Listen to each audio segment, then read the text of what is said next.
Good evening and welcome to Global TV's news cycle. Nigeria's capital Abuja, we're live. I am Judith Peters. The embattled former national chairman and the secretary of the ruling All Progressive Congress, APC, Senator Abdullahi Adamu and Senator Iola Omisore, respectively, were on Tuesday spotted inside the presidential villa, Abuja, where they met with President Bola Ahmed Tinubu behind closed doors. Adamu and Omisore resigned their position as leaders of the APC early last week, ahead of the scheduled National Caucus and National Executive Council, NEC. The meeting, which were to be held on Monday 18 and Tuesday 19 July, respectively, both Adamu and Omisore were allegedly compelled to resign, though nothing could be officially confirmed about the reason for their visit. It is believed that it must have been part of the efforts to sort out issues surrounding the party's leadership.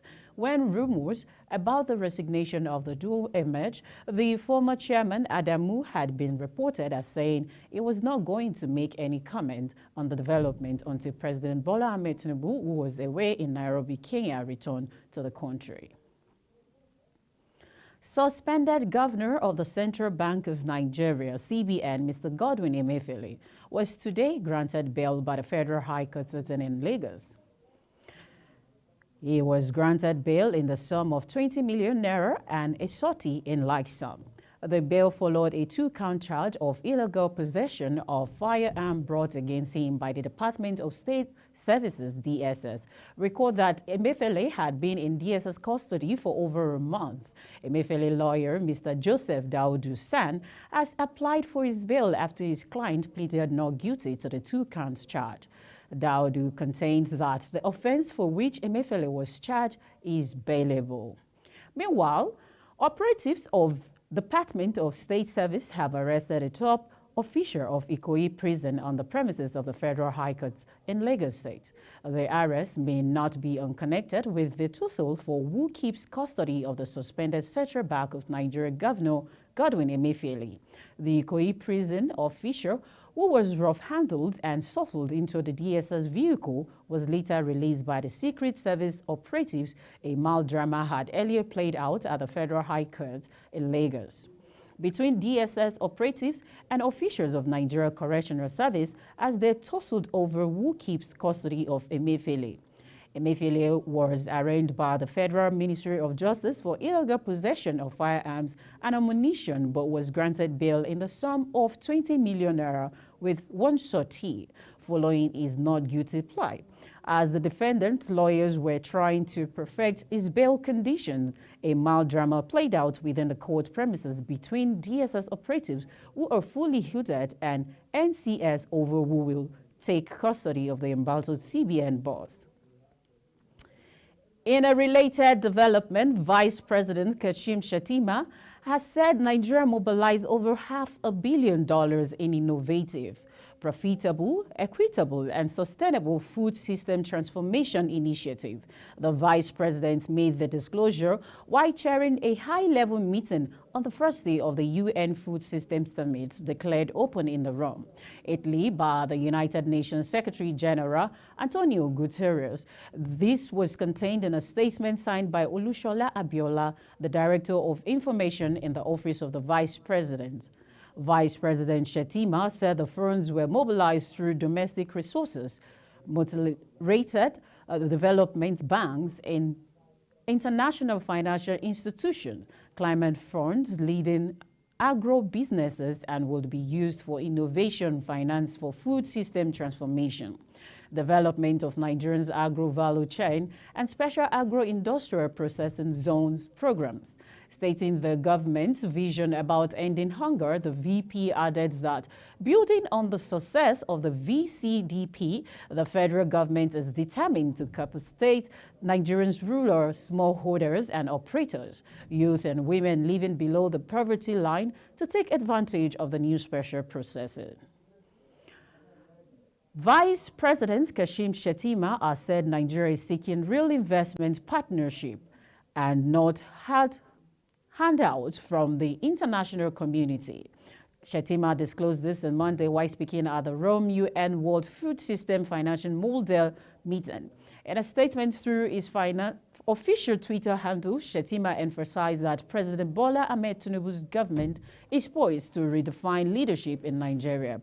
He stressed that recent policies by Tinubu's government, such as the removal of fuel subsidies and foreign exchange market reforms, are evidence of its open arms to investment opportunities. President Bola Ahmed Tinubu is poised to redefine the meaning and concept of modern leadership in Nigeria. The giant of Africa, which had woken up from its slumber and is now poised to move the world. Nigeria needs to hand out but real partnership. We have removed the arbitrariness of fuel subsidies and multiple exchange rates from our neck. Hence, we are seeking investment for mutual beneficiaries partnerships, not handouts. A road following fuel subsidy removal, Nigeria declared an increased revenue for June of 1.9 trillion naira, from which 907 billion naira was distributed to federal, state, and local governments.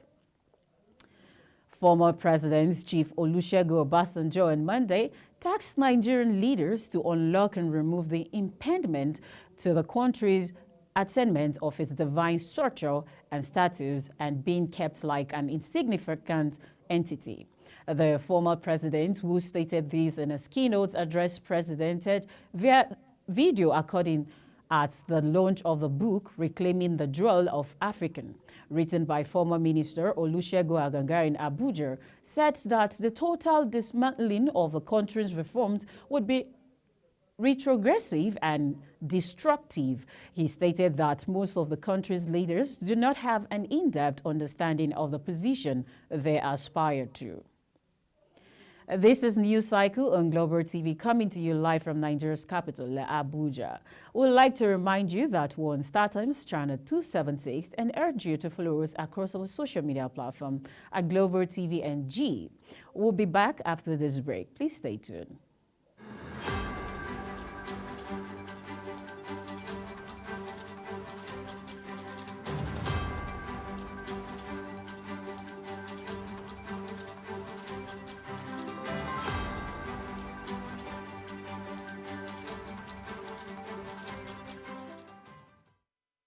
Welcome back. Now back to the news.